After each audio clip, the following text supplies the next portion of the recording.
Welcome back. Now that we understand how prompt injection and jailbreaking pose real threats, the next question is, what can we actually do about it? OWASP outlines a few practical ways to reduce the risks and build safer AI systems. First, narrow the model's role. Do not let it act like a general-purpose assistant if it's only meant to handle one task. Give it a clear, focused purpose. For example, if it's a travel AI chatbot, set strict boundaries like, you are a travel assistant, only answer questions about flights, nothing else. Second, validate the structure of the output. If you have asked the model for a specific format, like give me the answer in JSON format or list the steps as bullet points, make sure it actually follows those instructions. If it returns something different or starts telling stories instead, then flag it. That's often a sign the model has been tricked or it has gone off script. Third, filter both inputs and outputs, all done automatically. That means using tools to catch anything strange like weird characters, prompts that say ignore previous instructions, or responses that sound more like fiction than facts.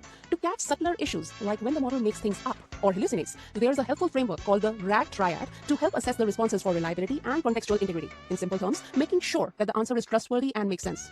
Here's what it stands for. R for retrieval grounded, asking questions like is the answer based on trusted data? Then A for answer relevance, looking at is it actually answering the question? Then G for grounding in context. Does it make sense for the user and the situation? If something feels off in any of those areas, the model's output may not be safe to rely on, and your system should catch that before it reaches the user. Fourth, apply the principle of least privilege. Only give the model access to what it needs. If it doesn't need to send emails or approve refunds, do not connect it to those systems. Let sensitive actions run through real application logic, not the model.